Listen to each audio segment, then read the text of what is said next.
Atmosphere, climate, trees, river, mountain, हमारे चारों तरफ हर चीज विजिबल हमें दिखती है। तो ज्योग्राफी हमारे आसपास की सराउंडिंग, हमारी ज्योग्राफी, अब सभी लोग इसके रोज वाकिफ रहते हैं, इसीलिए इसको समझना, इसको पढ़ना बहुत इंटरेस्टिंग है। यू कैन विजुअलाइज एवरीथिंग, वो आपको दिखाई भी पड़ेगी।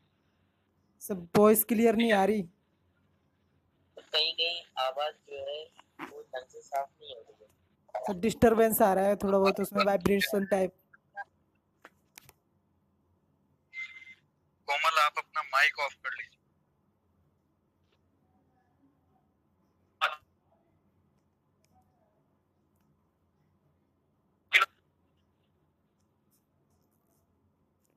अब आ रही क्लियर आप लोगों की आवाज? जी सर। Yes sir. जी सर। जी सर, अब आ रही है सर। ठीक, ये माइक ऑफ कर लीजिए, माइक ऑफ कर लीजिए, आएगी आप लोग क्लियर आएगी। ठीक है जी सर। तो सबसे पहले हम कि व्हाट इज ज्योग्राफी। ज्योग्राफी में हम ज्योग्राफी इज अ टर्म जिसका मतलब होता है geo plus graphy. Geo is a word which means earth and graphy means description, उसका डिस्क्रिप्शन देना। Geography was a term which was given by एक Greek scholar थे, इराटोस्थेनीस, उनका नाम था इराटोस्थेनीस, ERATOSTHENES। इराटोस्थेनीस ने ज्योग्राफी वर्ड कॉइन किया था। And geography means geo plus graphy means earth का डिस्क्रिप्शन देना। अर्थ पे जो भी उस समय जब इन्होंने ये टर्म दिया था तब अर्थ को सिर्फ इतना माना जाता था कि जो हमें सामने दिख रहा है उसका डिस्क्राइब हम करते हैं कि कौन सा नदी है कहाँ पर, कौन सा मैप मतलब कौन सा पहाड़ कहाँ पर है, कौन सी लैंड कहाँ पर है, कौन सी वाटर बॉडी पानी कहाँ पर है। तो इसको हम अगर डिस्क्राइब करते हैं तो उसको हम इन लोगों ने उस समय दिया ज्योग्राफी टर्म। लेटर ऑन जब बाद में इस सब्जेक्ट में और डेवलपमेंट होने लगा तो ज्योग्राफी में डिस्क्रिप्शन के साथ साथ हर चीज की डिटेल में स्टडी शामिल हो गई। जैसे कि हम लोग अर्थ के अंदर, इंटीरियर ऑफ द अर्थ के अंदर क्या है उसकी स्टडी करने लगे, उसको हम बोलते हैं, या रॉक्स की स्टडी करने लगे। तो जहां जहां हम स्टडी करने लग गए वहां पे फिर शब्द ग्राफी की जगह लॉजी होता चला गया। जैसे हम अगर रॉक्स की स्टडी करते हैं तो उसको हम बोलते हैं, एक ब्रांच हो जाती है जियोलॉजी। अगर हम क्लाइमेट की स्टडी करते हैं तो उसको बोल देते हैं हम क्लाइमेटोलॉजी। अगर हम रिवर्स की, माउंटेन्स की, ये कैसे बने हैं और प्लेट्यू की पठार कैसे बने हैं, इनकी स्टडी करते हैं तो उसको हम बोलते हैं जियोमॉर्फोलॉजी।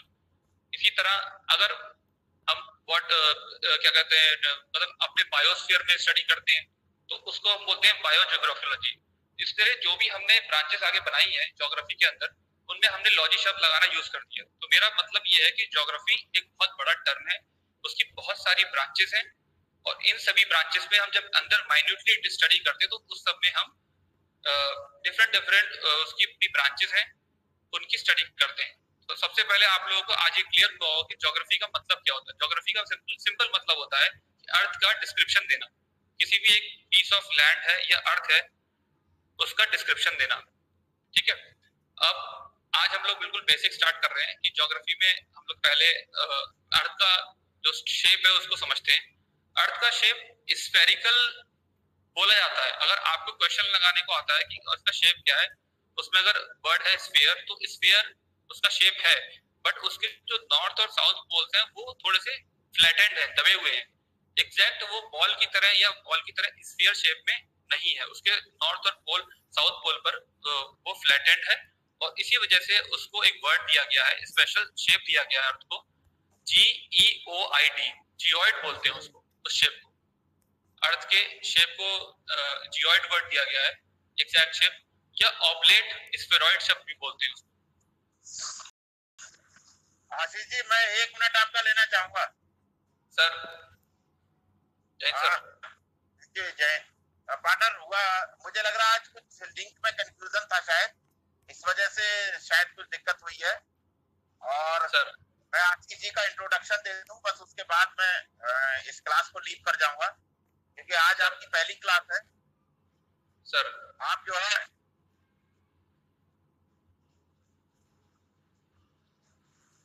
आप सभी लोगों को मेरी आवाज आ रही है? जी सर। जी सर। जी सर। आशीष जी मूल रूप से इंजीनियरिंग ग्रेजुएट है और आपने बीटेक की डिग्री ली है और उसके बाद दिल्ली में तैयारी भी की है काफी, और इससे पहले आप उत्तराखंड में थे ट्रेजरी अफसर के पद पे, आजकल यूपी पुलिस में डीएसपी के पद पर तैनात है, आजकल सीओ ट्रैफिक है मेरठ में, और सीओ क्राइम के पद पर भी है। आपका ऑप्शनल ज्योग्राफी रहा है। और मुझे एक सज्जन ने आज एकेडमी से मैसेज किया, शायद वो वहाँ पढ़ाते होंगे, कि इस बार जो सेलेक्ट हुए हैं, खैर वो थोड़ा सा एक न्यूज ठीक नहीं है, इस बार जो सेलेक्ट हुए हैं उनमें मैक्सिमम जो है इंजीनियर्स हैं। एकेडमी में शायद आज आशीष जी मुझे लग रहा है डीपीएसपी का नया बैच ज्वाइन किया है 2018 वगैरह।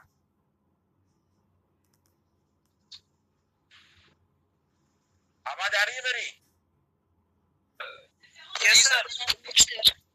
तो आज एकेडमी में चूंकि नया बैच ज्वाइन किया है 2018 का, जो डीपीएसपी के पद पर सेलेक्ट हुए थे, तो उसमें ये उनके द्वारा कहा गया कि इसमें 80% इंजीनियर है। तो हमें भी लगा वो डाटा देख के, मैंने इंजीनियर्स का परसेंटेज बहुत ज्यादा हो रहा है। तो आशीष जी उसी बैकग्राउंड से हैं।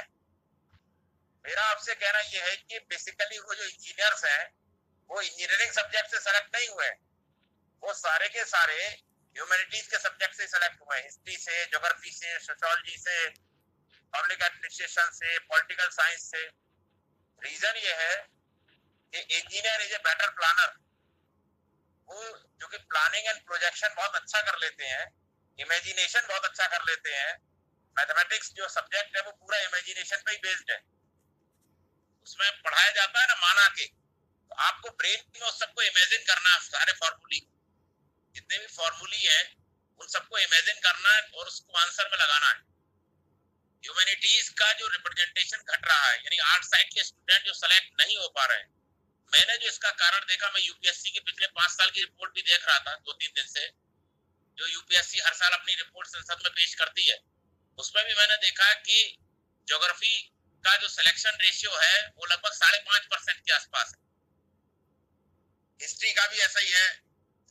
साइंस के सब्जेक्टों में इंजीनियरिंग सब्जेक्ट नहीं, जो इंजीनियर सेलेक्ट हो रहे हैं वो इंजीनियरिंग सब्जेक्ट से सेलेक्ट नहीं हो रहे, वो बेसिकली आर्ट साइड के सब्जेक्टों से ही सेलेक्ट हो रहे हैं। बस अंतर जो हमारे यहाँ के प्लेन बीए एमए छात्रों में और इंजीनियर्स में है वो ये है कि वो जो अंग्रेजी में कहावत है कि toppers don't do different things, they do the things differently.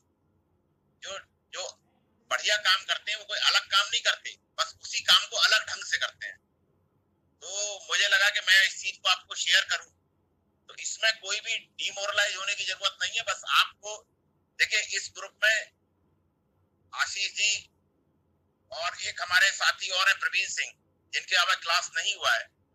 आप दोनों इंजीनियरिंग बैकग्राउंड से हैं, वो बीएचयू से हैं, और आपने इंजीनियरिंग दिल्ली से करी है। तो मुझे लगता है कि ग्रुप में हमने ऐसे मेंटर्स को जोड़ा है जो आपको एग्जाम निकालने की टेक्निक भी बताएंगे और पढ़ने का तरीका भी बताएंगे।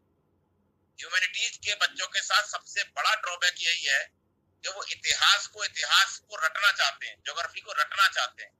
रटने से नहीं, आप उसे साइंस की तरह कॉज एंड इफेक्ट रिलेशनशिप से पढ़िए, कार्य कारण संबंध से, कि अगर कोई ज्योग्राफिकल फिनोमेना ऑपरेट हो रहा है तो उसके पीछे कोई ना कोई कारण है। एक छोटा सा एग्जांपल मैं बताऊं, अर्थ के बारे में कहा जाता है गोल्डी लॉक जोन बनाया गया है।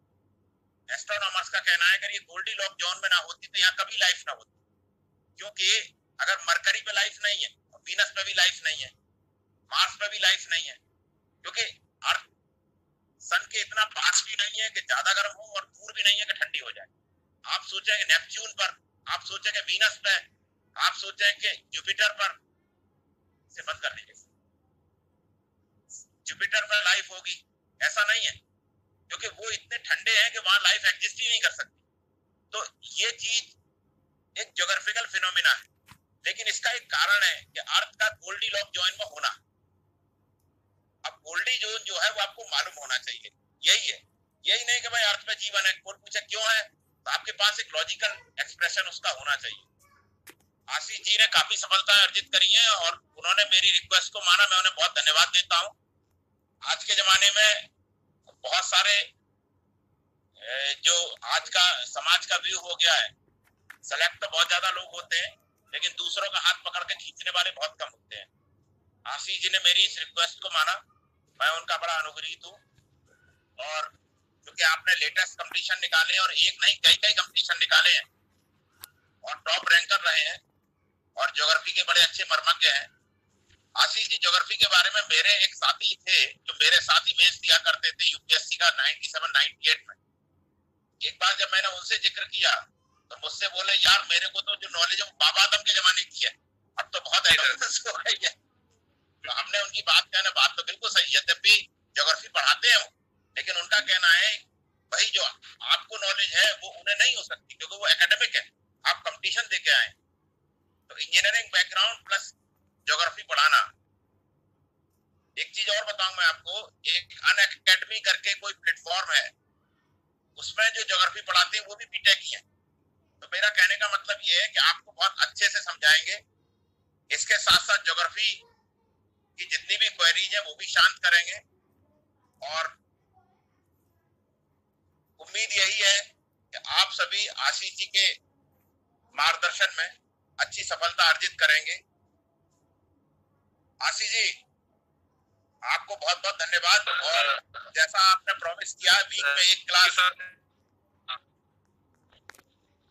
जी सर, मेरी तरफ से पूरा प्रयास रहेगा कि जो भी स्टूडेंट हैं उनकी मैं सभी जिज्ञासाओं को शांत कर सकूं, क्योंकि मैं खुद ही एक इंजीनियरिंग बैकग्राउंड तो जैसे आपने खुद ही कहा कि मेरा कभी आर्ट साइड से ज्योग्राफी मेरा ऑप्शन मेरा ग्रेजुएशन नहीं रहा है, लेकिन फिर भी सर मैं जितना मैंने एग्जाम के पॉइंट ऑफ व्यू से स्टडी किया है ज्योग्राफी को उतना मैं बच्चों को जरूर सिखा दूंगा।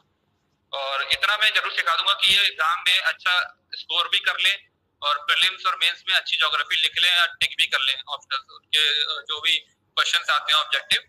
इतना मैं सर जरूर करूंगा, पूरा प्रयास मेरा प्रयास रहेगा कि सभी लोग जो है ज्योग्राफी में इंटरेस्ट लेने लगे। बाय डिफॉल्ट एक चीज और है कि इनमें से अधिकांश का ऑप्शनल भी ज्योग्राफी है।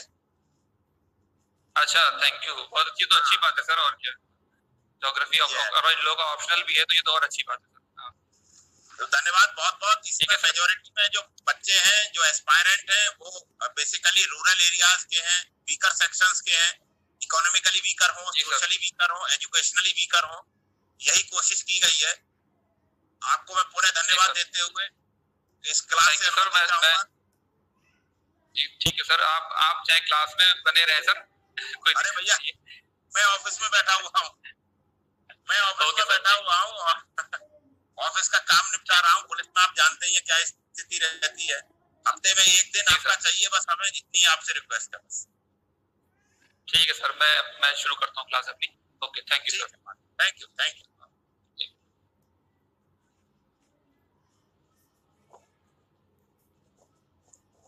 ओके स्टूडेंट्स, हम लोग शुरू करते हैं। हम लोग अर्थ के शेप को डिस्कस कर रहे थे कि अर्थ का शेप जो है वो एग्जैक्टली स्फेरिकल शेप नहीं है।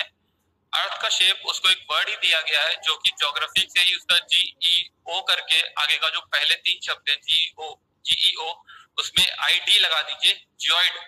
उस शब्द को बोलेंगे हम जियोइड। अर्थ के शेप को डिस्क्राइब किया गया है geoid, means earth like shape. Earth का एक यूनिक शेप है, इसी शेप को एक नाम दिया गया है जियोइड। तो कभी भी ये एक कोई ऑब्जेक्टिव क्वेश्चन आता है कि what is the shape of अर्थ, उसमें अगर आपको 4 ऑप्शन दिखते हैं तो आप लोग सीधे स्फेरिकल पे टिक नहीं करेंगे। हम अपनी रेगुलर भाषा में या स्टडी में या आंसर लिखते समय स्फेरिकल लिख देते हैं, but earth is not an absolute sphere, it is different from that. ठीक है, वो एक एब्सोल्यूट स्फीयर नहीं है, उसके पोल्स पे फ्लैटेंड है स्ट्रक्चर। तो जैसा कि सर ने कहा कि geography is a very interesting subject, अभी सर आप लोगों को समझा भी रहे थे और बता भी रहे थे कि आर्ट्स के बच्चे होते हैं वो ज्योग्राफी को या हिस्ट्री को रटना चाहते हैं। तो मेरा मानना ये है कि आप लोग ज्योग्राफी को रटने का प्रयास बिल्कुल ना करें, ज्योग्राफी को समझने का प्रयास करें। ज्योग्राफी अपने आप ही आपको अच्छी लगने लगेगी और आपको उसमें हर जगह लॉजिकल रीजनिंग दिखाई पड़ेगी कि जो भी चीज हो रही है, जो भी फिनोमिना अर्थ के ऊपर हो रहा है, उसके पीछे कोई ना कोई कारण है और कैसे वो फिनोमिना वहां पर हो रहा है उसको समझें। तो ज्योग्राफी आप लोगों को फिर अपने आप ही इजी लगने लगेगी। एक चीज मैं और कहना चाहता हूँ कि ज्योग्राफी को समझने के लिए आप लोगों के पास एटलस होनी चाहिए। एटलस सभी लोगों के पास एटलस है? आप लोगों के पास?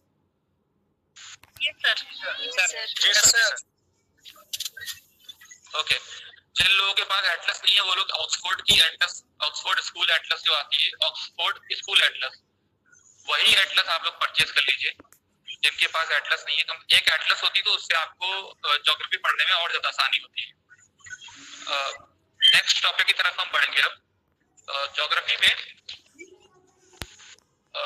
नेक्स्ट टॉपिक जो हम डिस्कस करेंगे वो है आपका लैटिट्यूड्स। What are latitudes? आप सभी लोगों ने थोड़ा बहुत पढ़ा भी होगा लैटिट्यूड्स के बारे में। बहुत ही बेसिक सा कॉन्सेप्ट है। जो पैरेलल लाइंस हमारे अर्थ के ऊपर बनाई गई हैं ज्योग्राफर्स के द्वारा, जो ज्योग्राफी को जो हम लोग स्टडी करते हैं शुरुआत में, तब जो ज्योग्राफर्स के द्वारा जो लाइंस बनाई गई है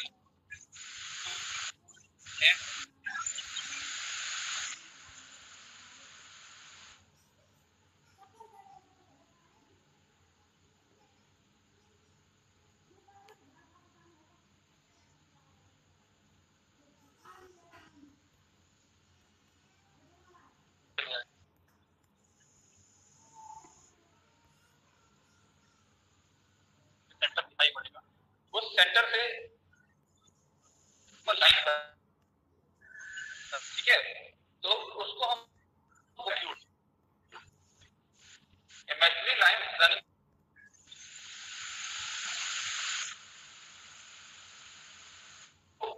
एक बड़ी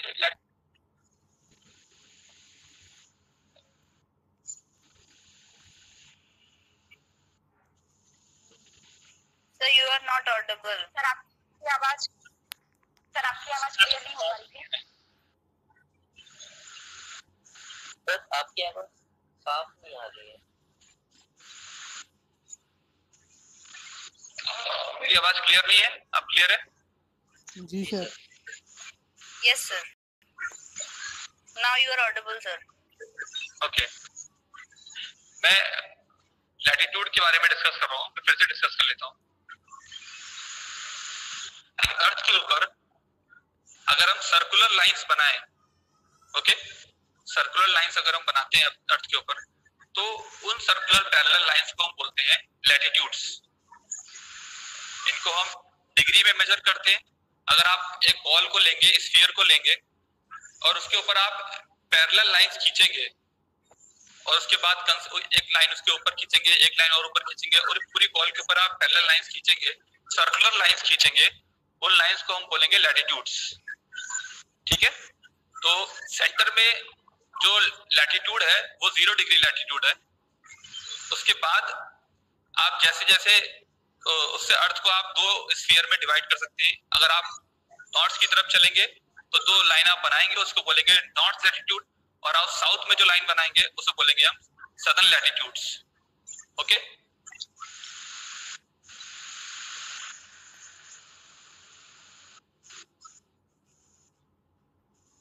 आप लोग अपना माइक बंद कर लीजिए, डिस्टरबेंस आएगा नहीं तो फिर बीच में माइक बंद कर लीजिए। देखिए, थोड़ी सी प्रॉब्लम तो होती है कि ज्योग्राफी की क्लास में थोड़ा सा विजुलाइज करना पड़ता है, और ऐसे जो वर्चुअल क्लासेस होती हैं उसमें इतना आसान नहीं है समझा पाना, क्योंकि geography needs some diagrams also. Geography is a subject which can be understood by seeing the diagrams on the board. तो लेकिन फिर भी मैं प्रयास कर रहा हूँ आप लोगों को पढ़ाने का। आप लोग थोड़ा सा बेयर करिए, और अगर आप लोगों के पास एनसीईआरटी हो तो आप उसमें देख भी सकते हैं कि लैटिट्यूड्स किस तरह से खींचे जाते हैं अर्थ के ऊपर। तो हमारा 0 डिग्री लैटिट्यूड इक्वेटर होता है, उसके ऊपर हम मूव करते हैं तो हमारे नॉर्दर्न लैटिट्यूड्स बनते जाते हैं, और उसके बाद फिर सबसे ऊपर 90 डिग्री जो लैटिट्यूड है वो हमारा नॉर्थ पोल है। फिर उसके बाद अगर हम नीचे इसी तरह मूव करें, इक्वेटर से नीचे सदर्न पोर्शन में, सदर्न हेमिस्फीयर में मूव करें अर्थ के, तो हमारा 10 degree south, 20 degree south, 30 degree south, और फिर 30 degree south which is the southern pole of the earth, उसे हम सदर्न पोल कहते हैं, साउथ पोल। लैटिट्यूड्स अगर आप डिटेल में जाना चाहें तो लैटिट्यूड्स बनाते कैसे हैं? अगर आप अर्थ के इक्वेटर, अर्थ के सेंटर पॉइंट से, अर्थ को अगर आप काट दें और अर्थ के सेंटर पॉइंट से आप 0 डिग्री पे एक लाइन खींचे अर्थ के बाहर, तो वो इक्वेटर की लाइन होगी। उसी सेंटर से अर्थ को अगर बीच से काट दी जाए और बीच में एक सेंटर उसका विजुलाइज करिए, उस सेंटर से अगर हम 10 डिग्री का एंगल बना के लाइन खींचेंगे तो उसका हम 10 डिग्री नॉर्दर्न लैटिट्यूड बोलेंगे। अगर उसी से हम 90 डिग्री का ऊपर के लिए लाइन बनाने का प्रयास करेंगे तो वो एक पॉइंट बन के आएगा और वो नॉर्थ पोल कहलाता है। ठीक है, तो इसीलिए 90 डिग्री जो लैटिट्यूड होता है वो नॉर्थ पोल होता है। और इसी तरह अगर हम इसे सदर्न हेमिस्फीयर में बनाने का प्रयास करेंगे सेंटर ऑफ अर्थ से एंगल को, तो उसे हम सदर्न लैटिट्यूड्स कहेंगे। अब हमारी जो अर्थ है उसमें लैटिट्यूड्स के आधार पर हमारे कुछ इंपॉर्टेंट लैटिट्यूड्स होते हैं जो हमें पढ़ने होते हैं। सबसे पहला तो उसमें इक्वेटर ही है, 0 डिग्री लैटिट्यूड, जहां पे सन की रेज हमेशा स्ट्रेट होती है, डायरेक्ट उसके ऊपर रेज फॉल करती है इक्वेटर के ऊपर without making any angle. Excuse me sir,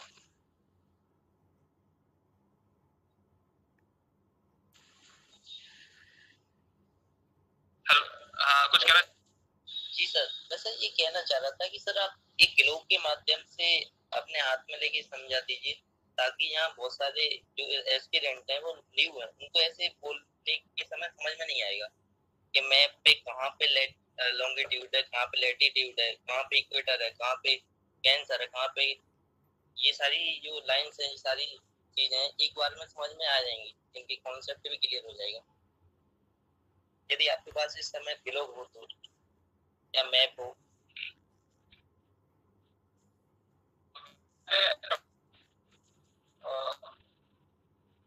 मैं अपने लैपटॉप पर दिखाता हूँ,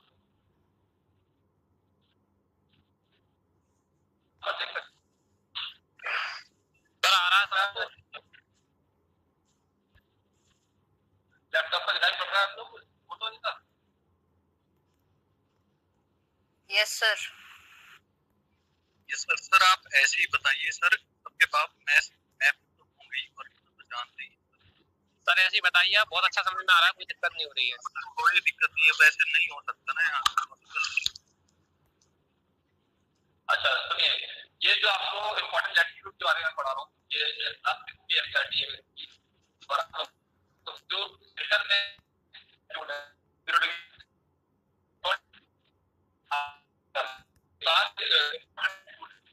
वो है आपका 20, ये आपका है ट्रॉपिक ऑफ कैंसर। ओके, नीचे ये आपका 23.5 साउथ है, लैटिट्यूड है, it is called tropic of Capricorn. Okay, फिर आपका ये जो जोन बीच में बनता है, दिस जोन इज कॉल्ड, जो 23.5 से 23.5 साउथ तक जोन बनता है। वॉइस क्लियर नहीं है आपकी। Called torrent zone. सर आपकी वॉइस क्लियर नहीं आ रही है। हेलो सर आपकी वॉइस क्लियर नहीं आ रही है। अब क्लियर आ रही है? हाँ पहले से अच्छी है। अब क्लियर आ रही है? सर डिस्टरबेंस है थोड़ा वॉइस में।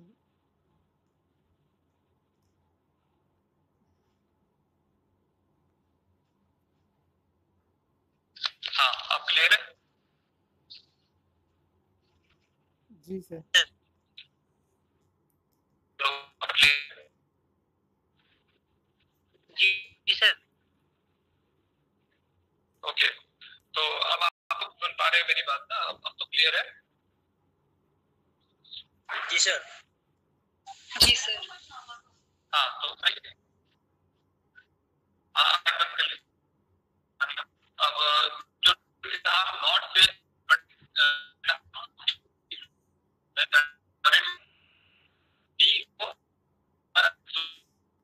और उसके बाद जो नेक्स्ट हमारे मॉडल लैटिट्यूड होते हैं, आपका 66.5 नॉर्थ होता है, 66.5 नॉर्थ को हम बोलेंगे आपको Arctic circle and down.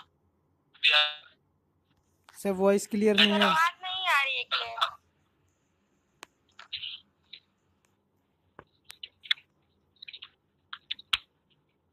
Sir आप एक बार लेफ्ट करके दोबारा ज्वाइन।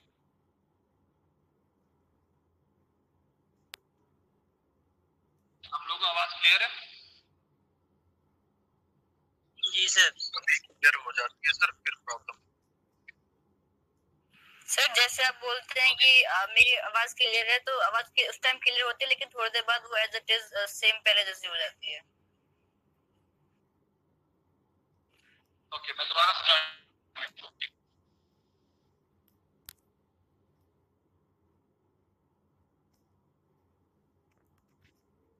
अच्छा, आप लोगों को मेरी आवाज अब आ रही है क्लियर? Yes sir. जी sir. Yes, sir, you are perfectly audible now. ठीक है, तो मैं बता रहा था कि 66.5 नॉर्थ एंड 66.5 साउथ, ये जो दोनों हमारे लैटिट्यूड्स हैं, north one is called Arctic circle and south one is called Antarctic circle, और इसके बीच में जो 23.5 नॉर्थ और साउथ के बीच में 66.5 नॉर्थ एंड सिमिलरली 23.5 साउथ और 66.5 साउथ के बीच जो जोन कहलाता है, that zone is called temperate zone, north temperate zone and the southern temperate zone.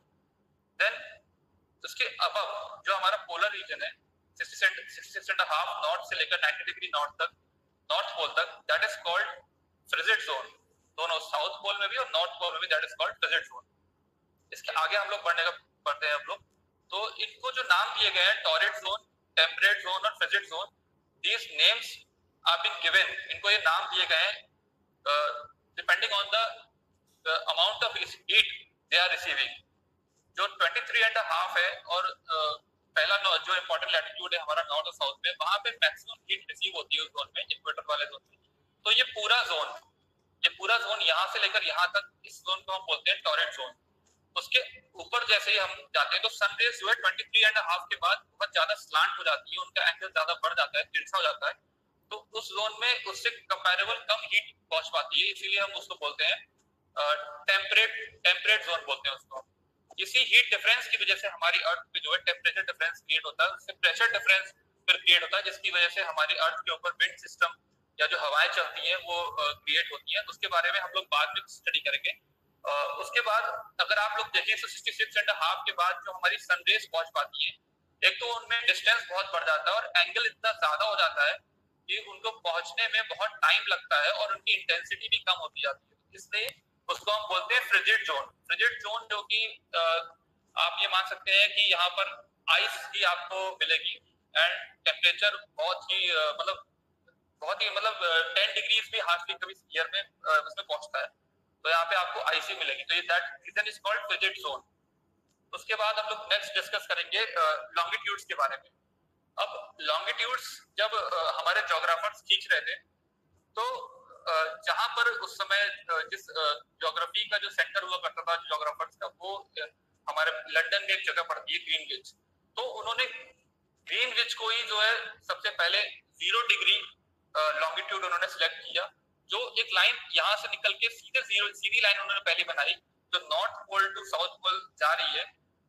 इस लाइन को उन्होंने ग्रीनविच एक जगह पड़ती है, वहां से वो लाइन पास होती थी, तो उस लाइन को उन्होंने 0 डिग्री नाम दिया। उसके बाद उन्होंने जिस एंगल्स के अनुसार 10 डिग्री, 20 डिग्री, 30 डिग्री ईस्ट की तरफ उन्होंने लाइंस बनाना प्रयास किया और इनको उन्होंने नाम उस हिसाब से उसको नाम दिया कि 20 डिग्री लैटिट्यूड लॉन्गिट्यूड है या 30 डिग्री लॉन्गिट्यूड है। और वापस वेस्ट की तरफ जब उन्होंने यूएस की तरफ, लंदन से यूएस की तरफ जब उन्होंने लाइंस को बनाने का प्रयास किया, तो उसको उन्होंने वेस्ट से रिप्रेजेंट किया, 30 degree west, 60 degree west, 90 degree west, इस तरह से। अब इसके 0 डिग्री के जस्ट ऑपोजिट अर्थ को आप लोग इमेजिन करिए, 0 डिग्री के जस्ट ऑपोजिट उन्होंने जो लाइन बनाई वो 180 डिग्री लाइन थी, and that line is called international date line. जो आपकी जो 0 डिग्री वाली लाइन है, जो ग्रीनविच मीन टाइम जिसे हम बोलते हैं, उसको हम बोलते हैं इंटरनेशनल टाइम लाइन, जो ग्रीनविच से होकर पास करती है। IMT इंटरनेशनल टाइम लाइन बोलते हैं, ग्रीनविच मीन टाइम बोलते हैं, GMT।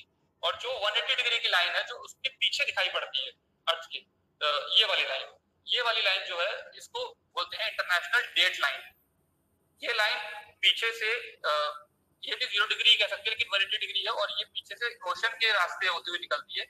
आपने देखा होगा कि ये सभी लाइंस जो है ये सभी स्ट्रेट है, लेकिन जो 180 डिग्री की लाइन है या जो इंटरनेशनल डेट लाइन है वो स्ट्रेट फॉर्म में नहीं जाती है। उसके पीछे रीजन ये है, वो स्ट्रेट फॉर्म में इसलिए नहीं जाती है क्योंकि जब ज्योग्राफर्स लाइन खींच रहे थे तो उस ओशन वाले एरिया में कुछ ऐसे आइलैंड्स पड़ रहे थे जहां पे ये लाइन उसमें से डेट लाइन पास हो रही थी, और अगर उस लाइन पे उन देशों में अगर हम उन देशों के बीच से वो लाइन निकाल देते 180 डिग्री वाली, तो उन देशों में 2 तारीखें लोग एक बार में मतलब जो है उन देशों में 2 तारीखें हो जाती।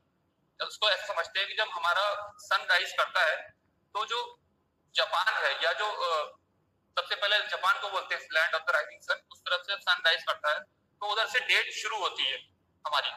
जो हमारी डेट लाइन है, इंटरनेशनल डेट लाइन, तो हमारी अर्थ जो है वो वेस्ट टू ईस्ट मूव करती है और हमें इसलिए दिखाई पड़ता है कि जो सन है वो अपरेंटली ईस्ट से राइज कर रहा है। एक्चुअली हमारी अर्थ जो है वो वेस्ट टू ईस्ट रोटेट करती है अपने एक्सिस पे। तो जब रोटेट करती है तो इंटरनेशनल डेट लाइन पे हम देखते हैं कि जो सबसे पहले अर्थ का लैंड का हिस्सा आता है वो जापान वाला हिस्सा आता है। वहां पर सबसे पहले डेट की शुरुआत होती है। सपोज 1 जनवरी को जब सूर्योदय होगा तो जापान के लोगों को हम 1 जनवरी शुरू हो जाएगी और उसके बाद वो धीरे धीरे धीरे अर्थ जैसे जैसे रोटेट करती जाएगी, वो सन जो है इधर से इंडिया के ऊपर से मूव होता हुआ, अफ्रीका के ऊपर से मूव होता हुआ, यूएस की तरफ मूव होता हुआ, वहां पर वो बाद में वो डेट आएगी। इसीलिए जब वो इंटरनेशनल डेट लाइन खींची गई तो कुछ देशों के ऊपर से वो लाइन पास हो रही थी, कुछ आइलैंड्स के ऊपर से।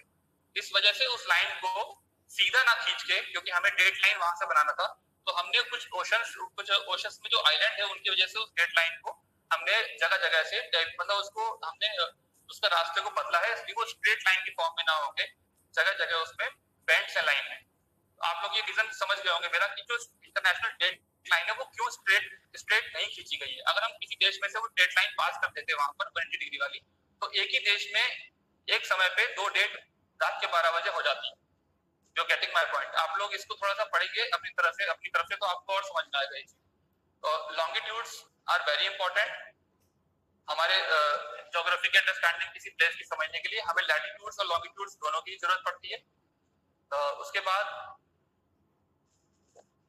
जो this is the prime meridian, this 0 degree line Greenwich line, this is also called prime meridian. उसके बाद हम लोग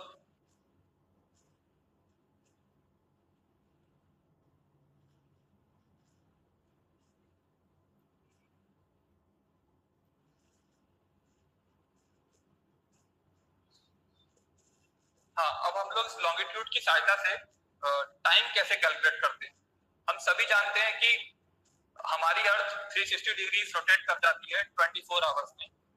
तो अगर हम इसको डिवाइड कर दें 24 आवर्स को, तो हम ये पाएंगे कि 1 घंटे में हमारी अर्थ जो है 15 डिग्री रोटेट कर जाती है, घूम जाती है। 15 डिग्री हमारी अर्थ घूम जाती है 1 घंटे में। तो अगर हम ग्रीनविच मीन टाइम पे 0 डिग्री मान रहे हैं और अगर कोई हमें ईस्ट में ग्रीनविच मीन टाइम हमारा वो जहाँ पर ब्रिटेन है लंदन से पास होती है, अगर हम उसके ईस्ट में यानी कि हम इंडिया की तरफ, एशिया की तरफ किसी हम टाइम को अगर हम निकालना चाहते हैं कि वहां कितना बज रहा होगा, तो हम उसमें टाइम को ऐड कर देंगे।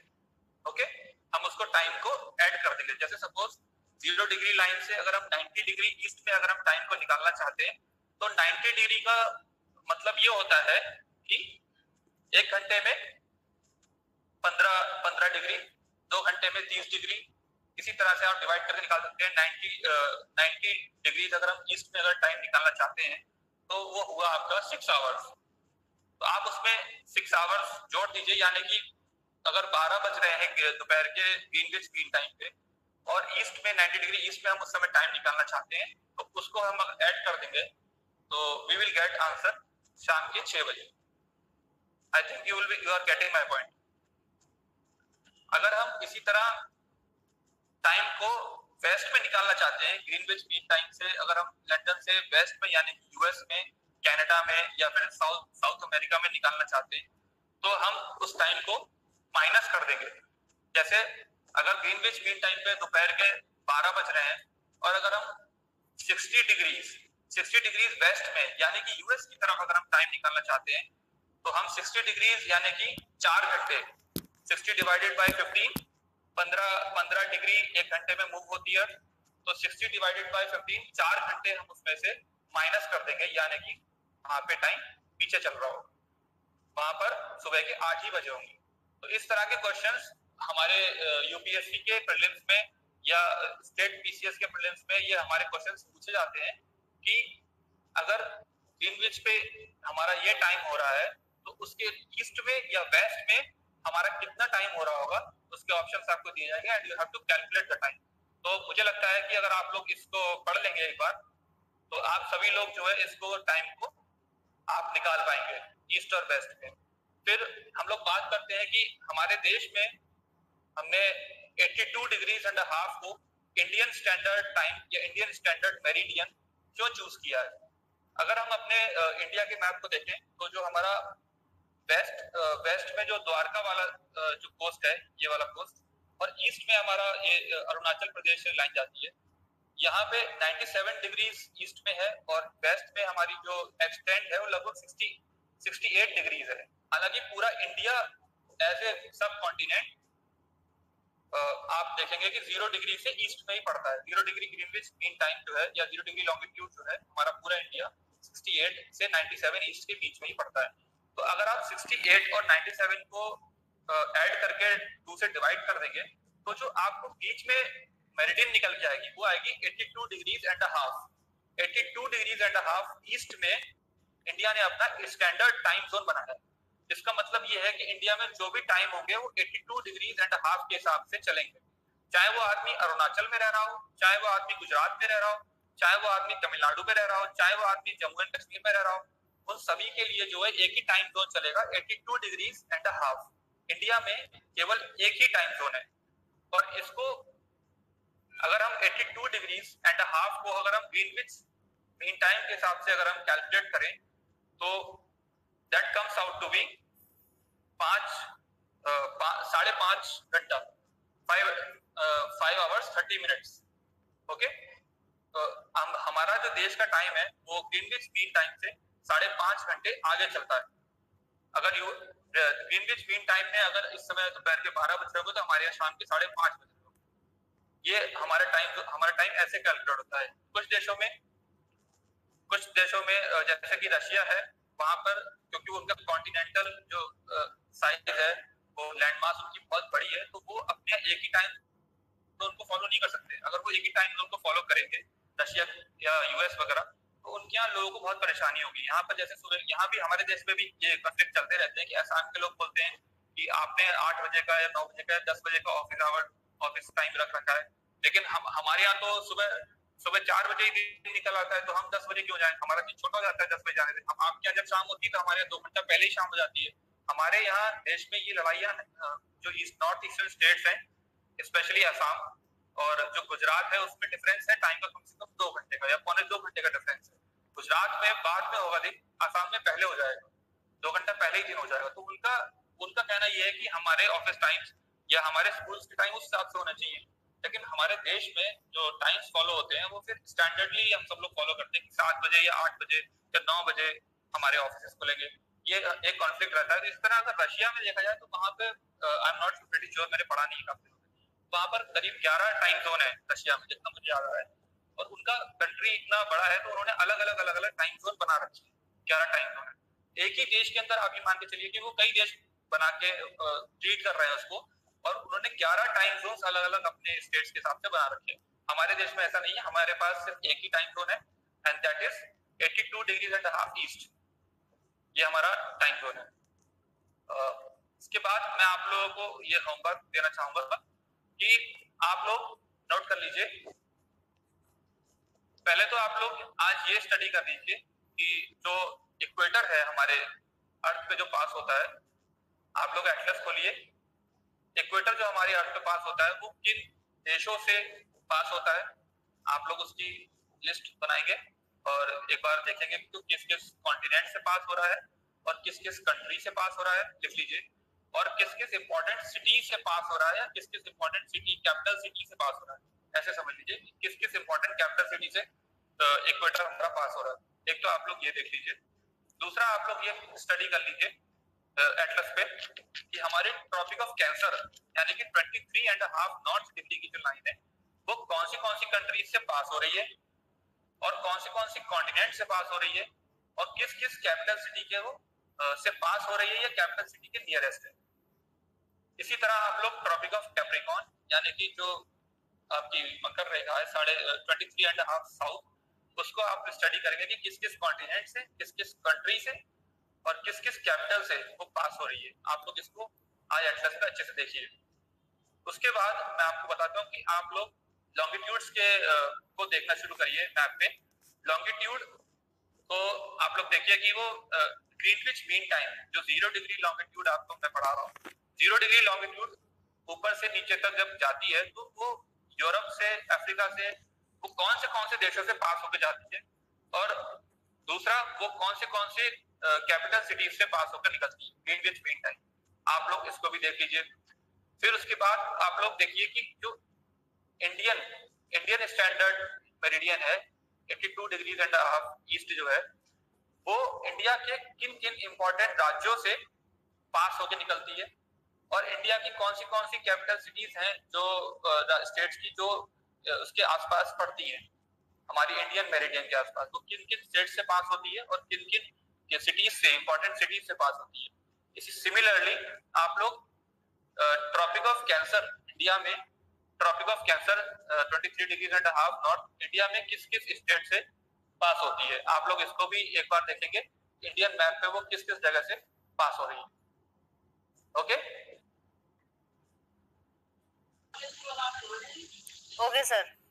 हाँ, तो इसके बाद आप लोग इसको एक बार जब देख लेंगे तो आप लोगों को इसका जो एग्जाम में क्वेश्चन आते हैं कि इक्वेटर, जैसे यूपीएससी में भी कई बार इस तरह के प्रीलिम्स में क्वेश्चन आते हैं और यूपीपीएससी में भी आते हैं, जब कैंसर जो टॉपिक ऑफ कैंसर की जो रेखा है, कर्क रेखा है, वो किन किन राज्यों से होकर निकलती है, इनमें से किस राज्य से होकर नहीं निकलती है, या इसमें से कौन सा शहर इसके सबसे ज्यादा नजदीक है।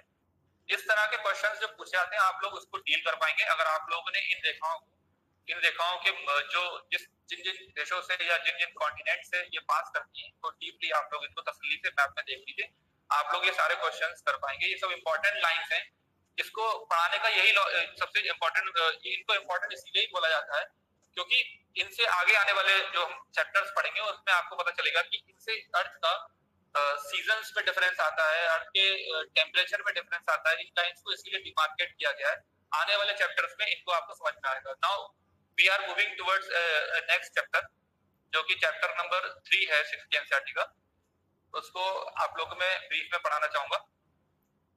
हाँ देखिए, अर्थ आप सभी लोग जानते हैं कि जो हमारी अर्थ है वो इस तरह से अपने एक्सिस पे वो झुकी हुई है। अर्थ हमारी स्ट्रेट, मतलब एक बॉल को अगर आप सीधा पकड़े वैसा नहीं है, इस बॉल को थोड़ा सा झुका दें तो इस तरह से हमारी अर्थ टिल्टेड है, और टिल्टेड होने की वजह से वो जो एंगल वो बनाती है, जो अपने अगर वर्टिकल एक लाइन खींची जाए अर्थ के बीचों बीच से, तो एंगल जो वो क्रिएट करती है that angle is 23.5 degree, 23.5 degrees का वो एंगल है।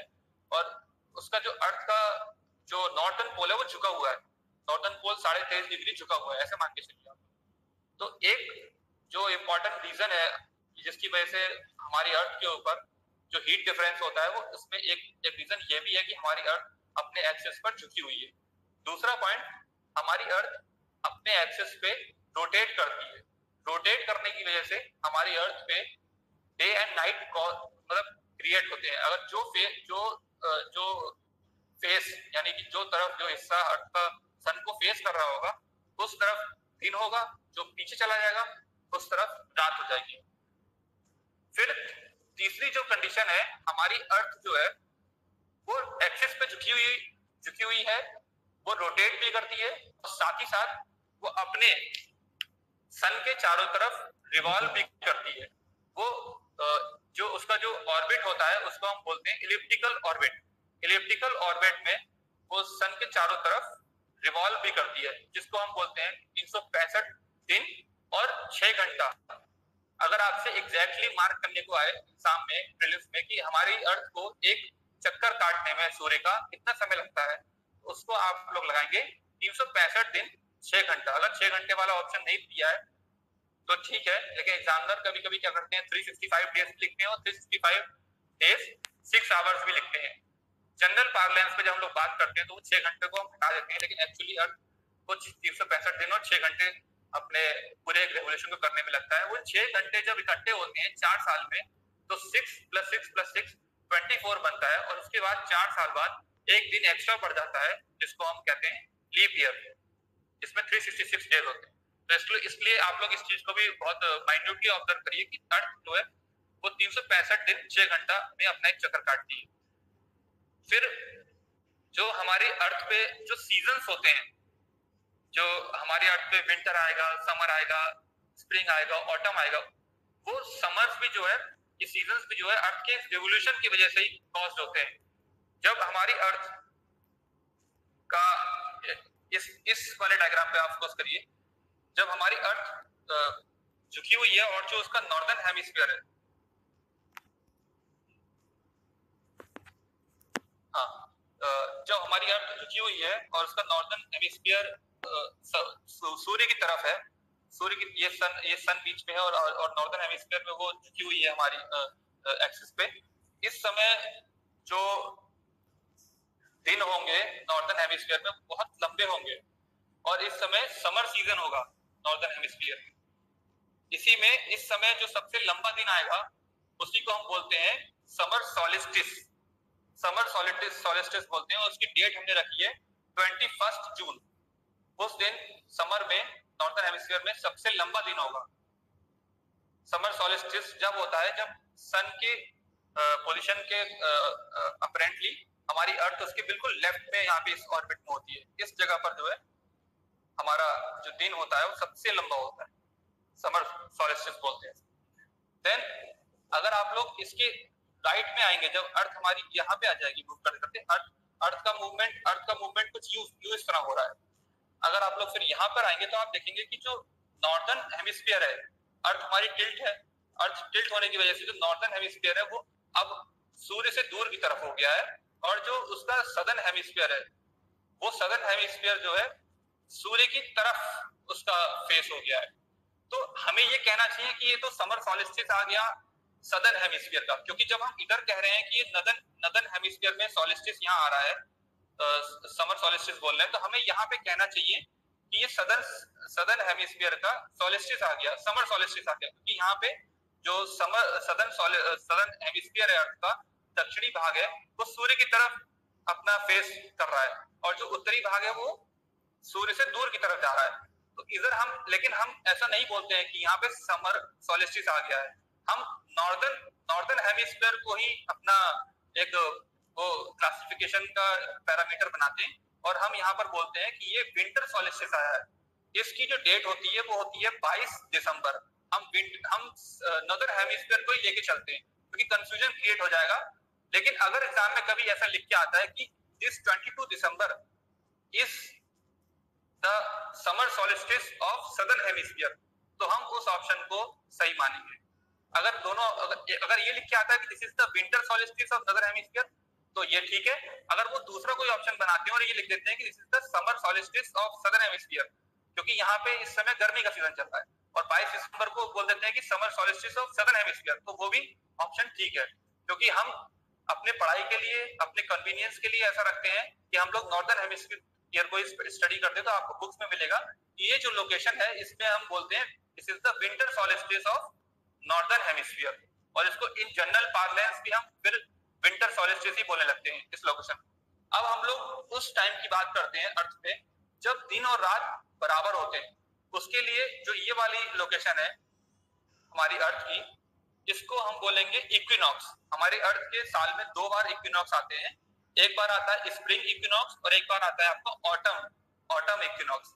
जब हमारी अर्थ यहाँ पर है विंटर से, जब हमारी अर्थ इस तरफ मूव करना शुरू करेगी समर की तरफ, तो हमारी अर्थ में यहाँ पे एक दिन आएगा, इसको बोलेंगे 21 मार्च। 21 मार्च वाले दिन हम बोलेंगे कि दिन और रात बराबर हैं, तो इसको बोलेंगे हम स्प्रिंग इक्विनॉक्स। और जब हमारी अर्थ यहाँ पहुंच जाएगी, यहाँ समर आ जाएगा, समर से जब हम विंटर की तरफ मूव करेंगे नीचे, इस पॉइंट को हम बोलेंगे, ये फिर से वही कंडीशन आ जाती है जब हमारी अर्थ सन के क्लोज है और हमारी अर्थ पे जो है दिन और रात बराबर ड्यूरेशन का होगा। वो जो दिन होगा उसे कहेंगे हम 23 सितंबर, and this day is called autumn equinox. ये इसमें कोई कंफ्यूजन नहीं होना चाहिए, ये दोनों ही स्फीयर में बराबर दिनों का दिन और रात होता है, इसमें कोई कंफ्यूजन नहीं है। बस कंफ्यूजन इन 2 पॉइंट्स पे होता है कि इसको हम बोलते हैं समर सॉलिस्टिस नॉर्दर्न हेमिस्फीयर, वैसे इसे हम बोलते हैं winter solstice of northern hemisphere. आप लोगों को ये चीज क्लियर हो गई होगी कि हमारी अर्थ में जो सीजन्स होते हैं that is due to the revolution, जो रेवोल्यूशन हो रहा है हमारी अर्थ का चारों तरफ सन के इलिप्टिकल ऑर्बिट में, उसकी वजह से उसके जो है सीजन्स कॉज होते हैं हमारी अर्थ पे। जो हमारी अर्थ पोजीशन चेंज करती रहती है सन के चारों तरफ, इसी वजह से हमारे यहाँ गर्मी, सर्दी, स्प्रिंग का महीना, बसंत जो मार्च का महीना होता है, उसके बाद जो ऑटम होता है सितंबर का महीना, उसको हम 4 सीजन्स को मानते हैं, इसी वजह से वो कॉज होते हैं।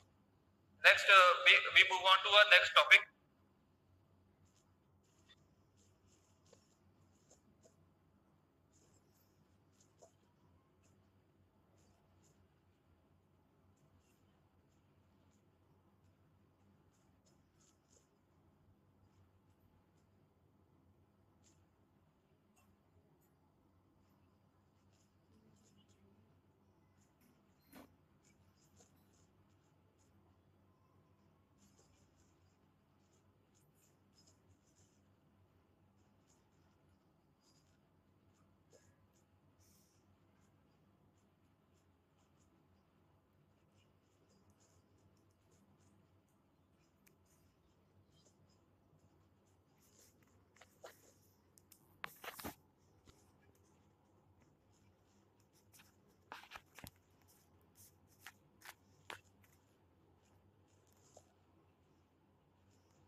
आज आप लोगों को एक टॉपिक और मैं बताना चाह रहा था, लेकिन वो मैं आपको नेक्स्ट क्लास में बता दूंगा।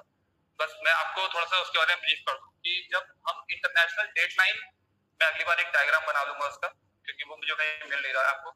इंटरनेशनल डेडलाइन से जब हम इधर वेस्ट में मूव करते हैं, अगर आप लोग इंटरनेशनल डेडलाइन को अपने मैप पे देख पा रहे हैं अपने एटलस में, तो उससे जब हम पश्चिम की तरफ, यानी कि जब हम जापान की तरफ मूव करते हैं, तो उसमें हम दिन को बढ़ाते हैं, और जब हम उससे उधर यूएसए की तरफ मूव करते हैं इंटरनेशनल डेडलाइन से, तो हम किस तरह उसमें डेट्स को मतलब कैलकुलेट करते हैं। तो क्वेश्चन उसमें ऐसे भी पूछे जाते हैं यूपीएससी में कि अगर यूएस में इतनी तारीख हो रही है, तो इसमें रशिया में कितनी तारीख होगी, या जापान में कितनी तारीख होगी, या जापान से हम रशिया की तरफ जाते हैं रात के 12 बजे अगर हम क्रॉस करते हैं, तो तारीख में क्या अंतर आएगा, वो क्वेश्चन भी आता है। वो मैं क्वेश्चन आप लोगों को कैसे सॉल्व करते हैं अगले क्लास में आप लोगों को बता दूंगा कि डेट हम लोग कैसे कैलकुलेट करते हैं। ओके, फिर हम आज हम लोग लास्ट टॉपिक और पढ़ लेते हैं कि हमारी अर्थ पे जो है मेजर डोमेन्स क्या क्या है। पहला जो डोमेन है वो है लिथोस्फीयर, यानी कि जो लैंड या जो सॉलिड पोर्शन है अर्थ का, जिसपे हम लोग रहते हैं, जो जमीन वाला पोर्शन है जिसपे हम रहते हैं या बाकी जो जीव रहते हैं, उसको हम बोलते हैं लिथोस्फीयर। लिथोस का मतलब ये होता है रॉक्स या लैंड। लिथोस का मतलब, लिथोस्फीयर माने कि जो हमारा सॉलिड पोर्शन है या जो लैंड है, उसको उस पे जो भी पेड़ पौधे, नदी या पहाड़ होते हैं, उस पूरी कंपोनेंट को हम बोलेंगे अपने लिथोस्फीयर। फिर नेक्स्ट, इस लिथोस्फीयर से ऊपर आप इमेजिन करिए कि हम हमारी जो लैंड वाला पोर्शन जहां हम रहते हैं, उससे ऊपर अगर आप इमेजिन करेंगे तो सिर्फ गैसेस हैं, और वो गैसेस जिस स्ट्रक्चर, उस पूरे स्फीयर को हम बोलेंगे, या उस पूरे जगह को हम बोलेंगे एटमॉस्फेयर, जिसमें सारी गैसेस पाई जाती हैं। फिर अब अगर हम लैंड और गैसेस को हटा दें, तो नेक्स्ट जो हमारा सबसे अर्थ का जो सबसे बड़ा हिस्सा है वो पानी ने घेर रखा है। हमारे अर्थ की जो पानी वाला रेशियो बहुत ज्यादा है, उसको हम बोलेंगे हाइड्रोस्फीयर। हाइड्रोस्फीयर में आपका सभी तरह का पानी आप लोग को उसमें कैलकुलेट करना पड़ेगा, चाहे वो ओशंस में हो, चाहे वो आइस के फॉर्म में हो, चाहे वो वाटर वेपर के फॉर्म में हो। अगर वो एयर में भी मिला हुआ है वाटर, तब भी हम उसे हाइड्रोस्फीयर में कैलकुलेट करेंगे। Hydrosphere comprises of water in all the forms, चाहे वो वाटर ओशन है, चाहे वो आइस है, चाहे वो वाटर वेपर है, या वो आपका अंडरग्राउंड वाटर है, तब भी हम उसे हाइड्रोस्फीयर में कैलकुलेट करेंगे। और इन तीनों जो जोन्स हैं, इनके इंटरेक्शन से बनता है बायोस्फीयर, यानी कि जो लाइफ है, यानी कि जो ह्यूमंस हैं, जो एनिमल्स हैं, जो प्लांट्स हैं, ये सब उसमें आएंगे बायोस्फीयर में। Lithosphere plus atmosphere plus hydrosphere, इनसे बनता है हमारा, इनके इंटरेक्शन से बनता है बायोस्फीयर।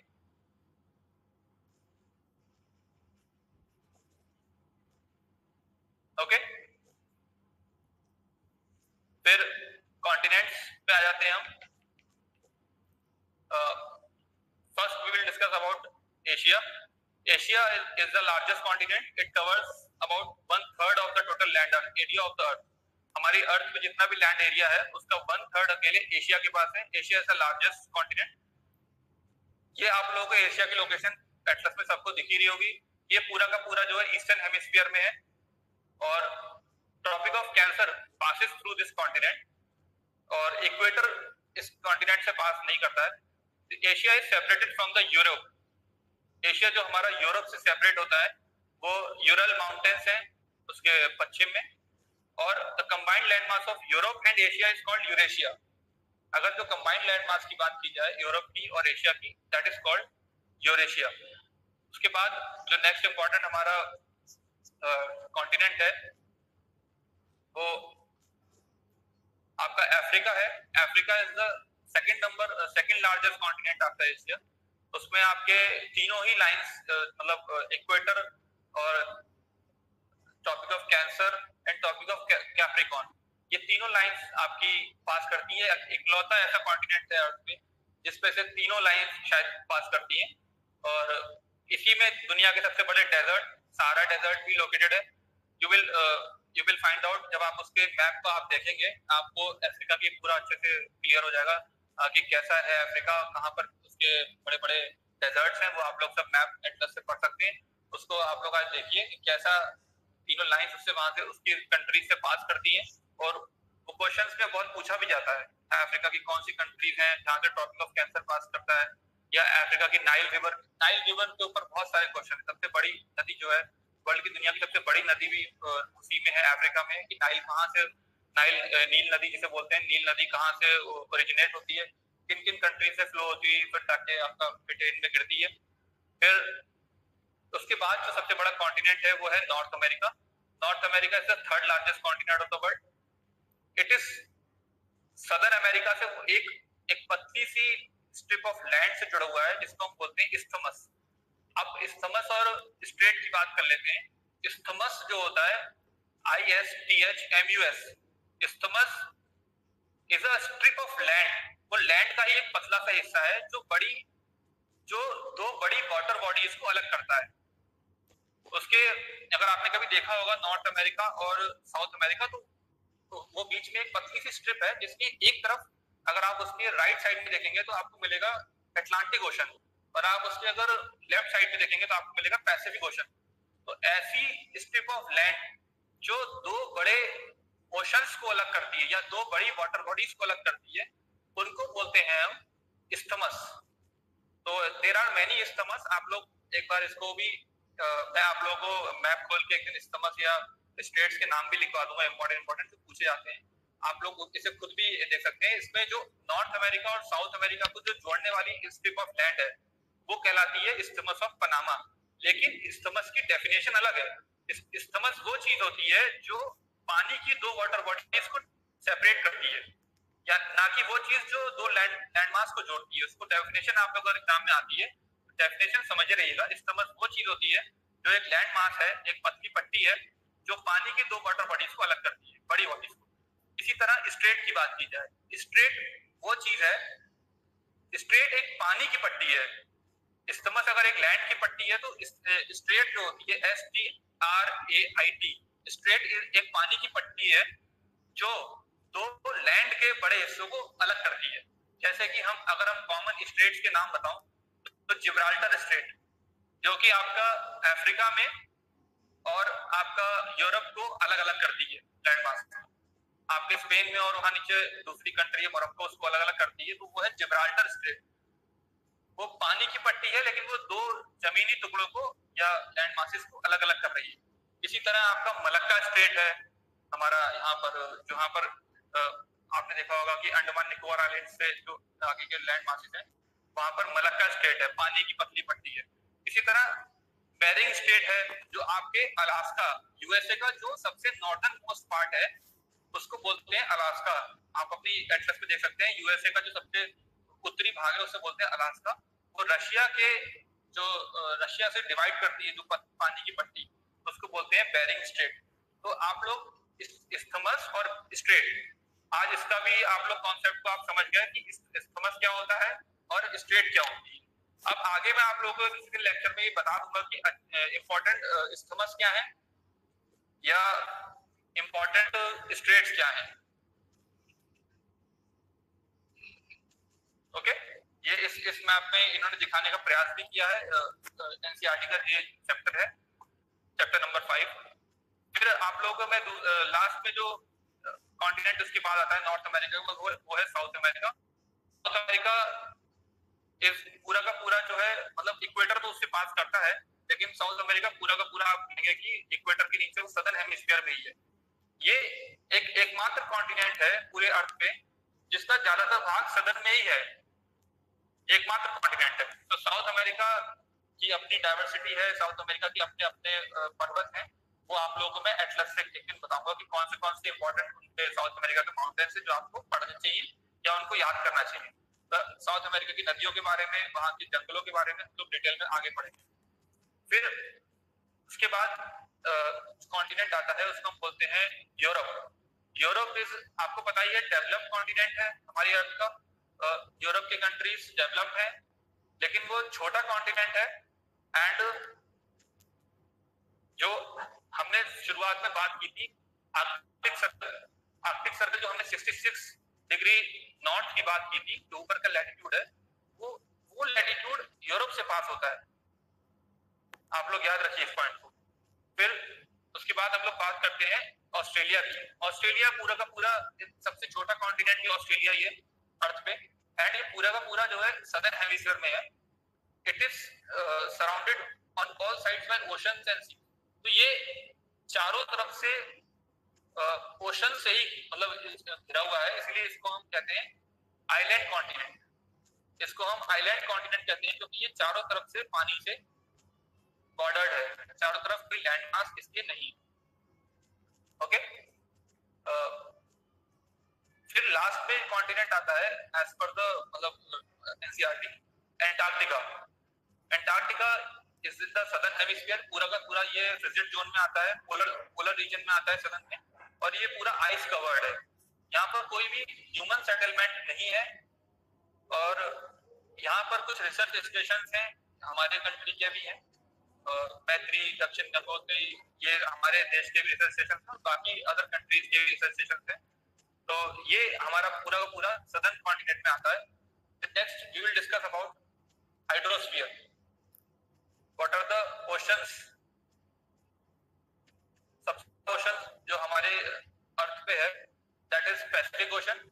पैसिफिक ओशन का अगर आप लोग डिटेल में अगर अपनी एटलस पे देखेंगे तो वो आप ये समझिए कि पूरे एक्सटेंट में, मतलब नॉर्दर्न और सदर्न हेमिस्फीयर पूरा में फैला हुआ है पैसिफिक ओशन, ऊपर से नीचे तक। और उसमें कुछ आइलैंड ग्रुप्स भी हैं जिसमें हम मेलानेशिया, माइक्रोनेशिया, पॉलिनेशिया, छोटी छोटी कंट्रीज हैं ये। And Pacific ocean is famous for trenches. दुनिया की जितनी भी गहरी जितनी ट्रेंचेस हैं, मतलब जो डीपेस्ट पॉइंट है, आपको ट्रेंचेस जो मिलेंगी वो पैसिफिक ओशन में ही मिलेंगी, दुनिया की सबसे बड़ी बड़ी और गहरी। तो Pacific famous for trenches and Pacific ocean is also famous for earthquakes and volcanoes. दुनिया के खतरनाक जो उसके जो जहां उसकी बॉर्डरिंग जहां कंट्रीज हैं पैसिफिक ओशन के जो लगती हैं लैंड मासेस, वहां पे आपने देखा होगा रिंग ऑफ फायर कहते हैं, उसमें अर्थक्वेक और वोल्केनो सबसे ज्यादा आते हैं।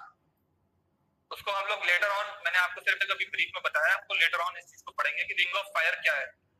फिर दूसरे नंबर पे हम जो ओशन आता है वो है आपका अटलांटिक ओशन, जो आपका अमेरिका और इधर यूरोप और अफ्रीका, इधर आपका नॉर्थ और साउथ अमेरिका है, और उसके जो अपोजिट कंट्रीज हैं जो बॉर्डर करती हैं उसको, वो है आपकी यूरोप और अफ्रीका।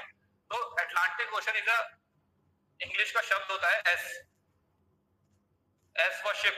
एस इसको बोलते हैं एस शेप्ड ओशन, और this ocean is famous for mid Atlantic ridges, mid oceanic ridges. इसको हम बोलते हैं MOR।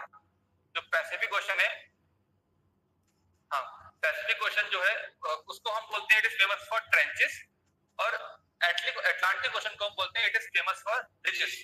इसके बीचों बीच में एक एस शेप्ड की ऐसी स्ट्रक्चर्स हैं ओशन के अंदर, जो पहाड़ तो मैं उन्हें नहीं बोलूंगा, लेकिन वो रिजिस की फॉर्म में है, मतलब उनकी हाइट है, वो वहां पर जो ओशन बेड है वो खुल रहा है और उस अंदर जो लावा आ रहा है वहां इकट्ठा हो रहा है, तो वहां पे एक संरचना बन गई है जिसको दुनिया में बहुत बड़ी संरचना बन गई है, जिसको जब जोग्राफर्स थे या जो अंदर ओशन के अंदर गए उन्होंने पाया कि वहां पर जो है एक संरचना ऐसी बन गई कि लाइन से जो है एस एस की शेप में जो है रिजिस वहां पे क्रिएट हो गई। जो नीचे से लावा आ रहा है या मैग्मा आ रहा है वहां पे ओशन से निकल करके वहां पे इकट्ठा हो रहा है। तो Atlantic ocean is famous for रिजिस। Atlantic ocean के कुछ इंपॉर्टेंट जो आइलैंड्स हैं जो हमें पढ़ने चाहिए, तो उसमें यूएस के पास में जो है आपके कैरेबियन आइलैंड्स आते हैं और एंटीलीज आइलैंड्स। ये हम आइलैंड्स बाद में पढ़ेंगे, इसके इनके हमें हर एक ओशन के बारे में आइलैंड भी पढ़ने चाहिए। फिर उसके बाद हमारा जो नेक्स्ट इंपॉर्टेंट ओशन है वो हमारा इंडियन ओशन है, क्योंकि इंडियन ओशन ऐसा नहीं है जैसा पैसिफिक और अटलांटिक है। पैसिफिक और अटलांटिक आप देखोगे कि नॉर्थ से लेकर साउथ तक फैले हुए। इंडियन ओशन जो है एनक्लोज्ड है, ऊपर एशिया है, एशिया ने उसको बंद कर रखा है और नीचे वो साउथ तक जाता है, सदर्न हेमिस्फीयर तक, मतलब जो हमारा पोल है, साउथ पोल है, अंटार्कटिका है, तो इंडियन ओशन जाता है। लेकिन नॉर्थ में ऊपर एशिया आ जाता है, इसलिए वो ऊपर नहीं है, तो वो उसे हम बोलते हैं enclosed ocean, Indian ocean. Okay, फिर इंडियन ओशन के जो इंपॉर्टेंट आइलैंड्स हैं या ट्रेंचेस हैं उनको हम लोग पढ़ेंगे। फिर मेनली अगर ज्योग्राफी की लैंग्वेज में देखा जाए तो ये तीन ही ओशन हमें पढ़ने होते हैं अर्थ के ऊपर, पर लोग जनरली उसमें एंटार्क्टिक ओशन भी गिन लेते हैं। और कॉन्टिनेंट जो मैं ऑस्ट्रेलिया बोल रहा था उसको लोग कभी कभी ओशियाना कॉन्टिनेंट भी बोल देते हैं। तो ये सब ज्योग्राफी की टर्म्स है, आप लोग इसको कंफ्यूज ना हो तो कि 3 ओशन है 4 ओशन है। जनरली 3 ओशन ही हम ज्योग्राफी में पढ़ने होते हैं, ऐसा कभी पूछा भी नहीं जाता है, इस पे विवाद भी रहता है कि 4 है 5 है, 3 ही ओशन हमें पढ़ने होते हैं। चौथा ओशन लोग इसको बोल देते हैं, ये तो ऊपर जो आर्कटिक ओशन है, आर्कटिक ओशन को चौथा ओशन मान लेते हैं, बट वो हमारे इतना यूज का नहीं है, जो हमें मेनली पढ़ने होते हैं। और नीचे लोग कभी कभी 5वां ओशन बोल देते हैं एंटार्क्टिक ओशन, कि वहां भी लेकिन वो कॉन्टिनेंट के तौर पे हमने पहले गिन लिया है। तो अगर आप इस पे पूछा भी जाए तो 4 ओशन है, Pacific ocean, Atlantic ocean, Indian ocean और आर्कटिक ओशन। आर्कटिक ओशन जो आपका पूरा पोलर है, आइस है वो भी, बट हमारी जो स्टडी के काम के पॉइंट ऑफ व्यू से इंपॉर्टेंट है वो 3 ही ओशन होते हैं, पैसिफिक ओशन, अटलांटिक ओशन और इंडियन ओशन। हम लोग उसी को ही आगे डिटेल में पढ़ेंगे। Okay, I think next topic अभी हम लोगों ने जो डिस्कस किया, लिथोस्फीयर में हमने कॉन्टिनेंट डिस्कस कर लिए अपने अर्थ के, एक ब्रीफ मैंने आपको डिस्क्रिप्शन दिया कि कौन कौन से कॉन्टिनेंट्स हैं। फिर उसके बाद हाइड्रोस्फीयर में जो हमारे ओशंस हैं अर्थ में, उनको हमने डिस्कस कर लिया इनमें। फिर नेक्स्ट जो हम डिस्कस करेंगे वो है हमारी एटमॉस्फेयर। एटमॉस्फेयर में जो लेयर्स होती हैं उनको हम डिस्कस कर लेते हैं एक बार। ये उसका डायग्राम है और ये इसकी इंपॉर्टेंट लेयर्स को मैं बारे में थोड़ा ब्रीफ में आप लोगों को बताना चाहूंगा। ये सबसे जो नियरेस्ट हमारी जो जमीन के जो नजदीक में जो लेयर है, जहाँ से उसको हम बोलते हैं ट्रोपोस्फेयर।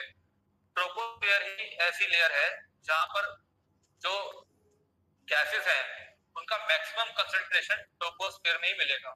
नाइट्रोजन हो, ऑक्सीजन हो, कार्बन डाइऑक्साइड हो, आर्गन हो, ये सारी गैसेस का मैक्सिमम कंसंट्रेशन और सबसे ज्यादा दबाव, प्रेशर भी आपको ट्रोपोस्फेयर में ही मिलेगा। ट्रोपोस्फेयर में ही लाइफ मिलेगी। ट्रोपोस्फेयर में धीरे धीरे जैसे जैसे आप जमीन से ऊपर जाते जाएंगे वैसे वैसे जो हवा का दबाव है वो भी कम होता जाएगा, और जो डेंसिटी है गैसेस की, जो गैसेस का घनत्व है वो भी धीरे धीरे हाइट के साथ ऊपर के लिए बढ़ते बढ़ते कम होता चला जाएगा। ट्रोपोस्फेयर की diagram is not very clear.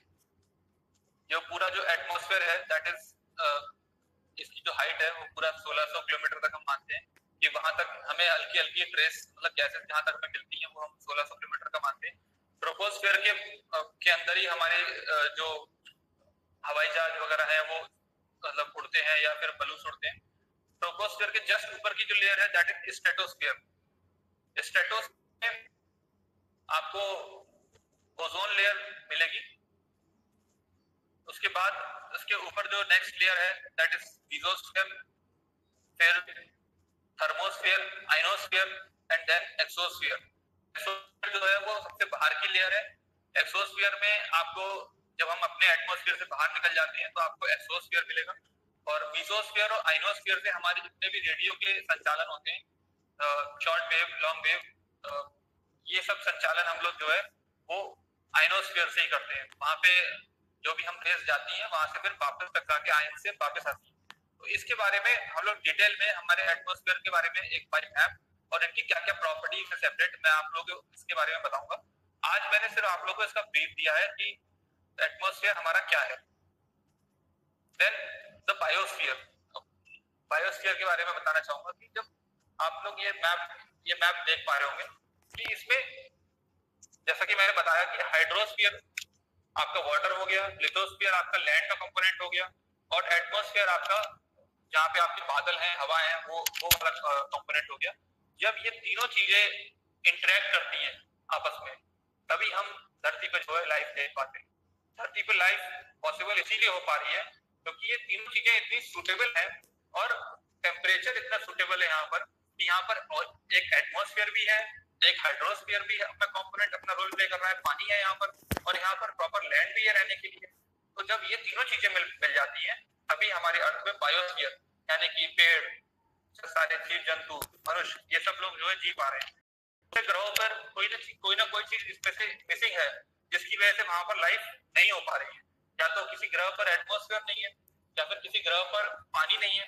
तो जब भी आप देखते हो कि कोई मार्स मिशन हो रहा है या कोई भी मिशन हो रहा है तो वो ये सर्च करते हैं कि ठीक है हमें लैंड सरफेस तो मिल ही जाता है हर जगह, मिनरल्स भी मिल जाते हैं हर जगह जो लैंड पे पाए जाते हैं, जैसे कि आयरन है तो भी मिल जाते हैं, लेकिन कहीं पे पानी नहीं मिलता है या कहीं पे वो सुटेबल एटमॉस्फेयर नहीं है जिसकी वजह से वहां पे लाइफ नहीं है।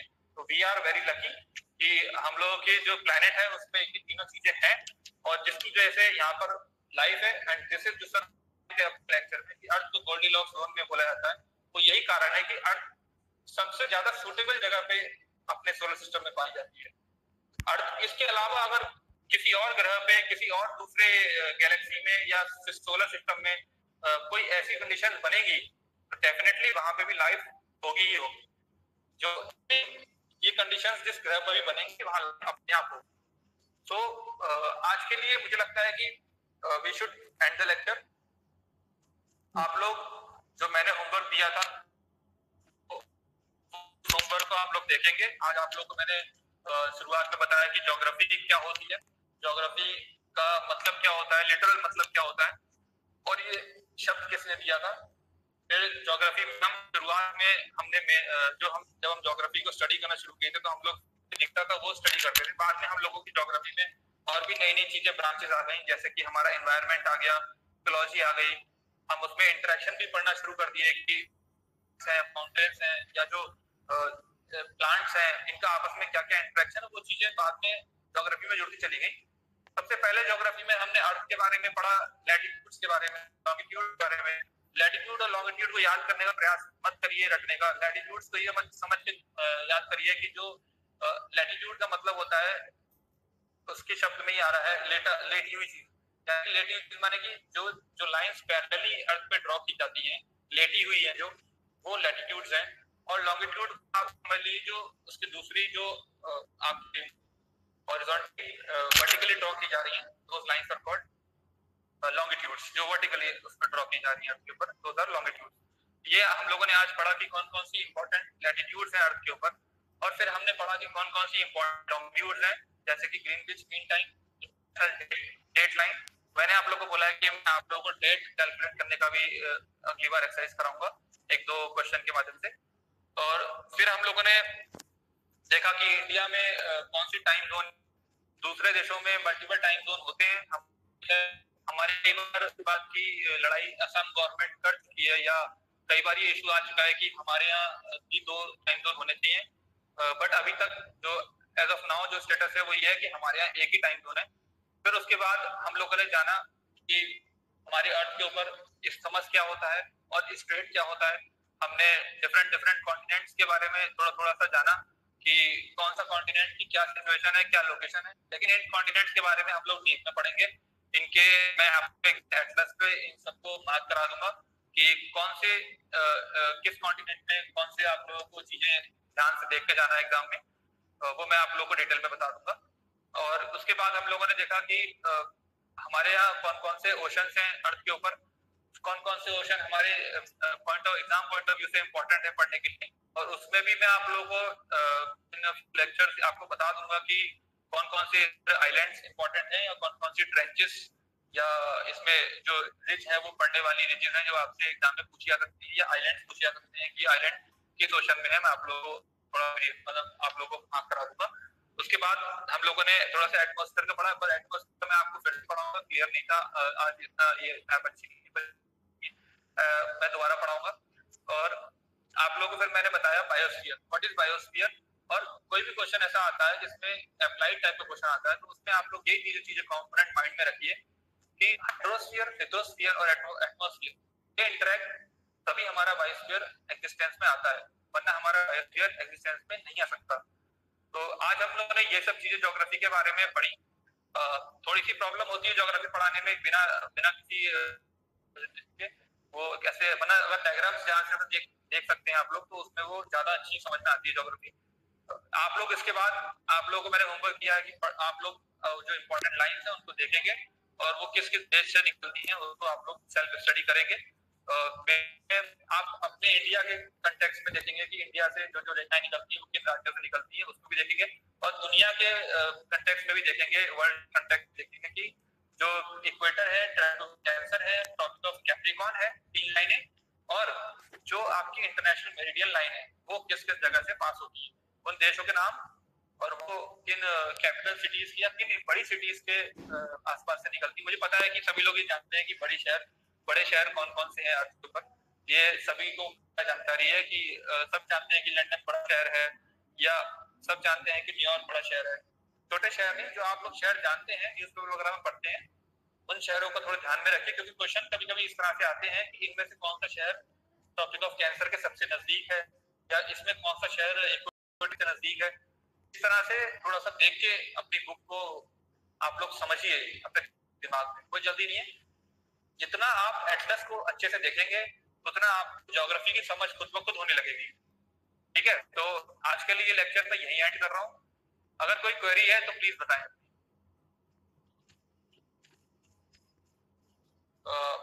बे और girls that I will take in the next lecture, exact meaning बता दूंगा। सर जो इस्तेमाल जो वाटर बॉडी जो अलग अलग करता है, क्या वो सर एक ही ओशन का पार्ट होता है वो पानी? एक मिनट, क्वेश्चन। सर जो इस्तेमाल जो है जो 2 वाटर बॉडीज को अलग करता है तो सर क्या वो सेम ओशन का पार्ट होता है पानी जो होता है वाटर बॉडी? जरूरी नहीं है ओशन,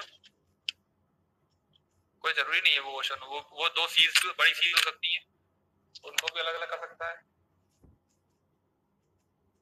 वो कहा जाता है कि सर ये रोटेशन ऑफ अर्थ के का कंसीक्वेंस है। सर रोटेशन ऑफ अर्थ के कैसे ये कंसीक्वेंस करता है इसको? अर्थ की रोटेशन की वजह से एक्चुअली इसका रीजन ये है कि जो अर्थ का जो रोटेशन होता है वो उसको कुछ ज्योग्राफर जैसे डील करते हैं कि जब किसी बॉडी को हम रोटेट कराते हैं तो जो मास होती है उसकी मास वो उसके सेंटर की तरफ भागती है। उसकी जो मास है उस बॉडी में वो उसके सेंटर की तरफ या जो सेंटर मोस्ट पॉइंट है उस तरफ भागेगी। तो जो अर्थ के पोल्स हैं वो फ्लैटेंड नजर आते हैं या वो वहां से मास उसके सेंटर की तरफ आती है। जो सेंटर है अर्थ का जो इक्वेटर है वो फिर बल जाओ या वो थोड़ा फैला या बड़े हुए शेप में दिखाई हो जाता है। ये इसलिए इसका रीजन बताते हैं कि rotation is a reason behind the flattened या जियोइड शेप ऑफ अर्थ। जो उसकी मास है वो अर्थ के सेंटर की तरफ भागती है और जो उसका इक्वेटर है वो वाला पोर्शन जो है वो अर्थ का वो बड़ा हो जाता है साइज में या उसको उसका डायमीटर बढ़ जाता है और वो पोल्स पे कम हो जाता है, पोल्स पे वो चपटी हो जाती है, रोटेशन की वजह से बोलते हैं। इतना इसको ये जीएस का पार्ट नहीं है actually, it is a part of optional.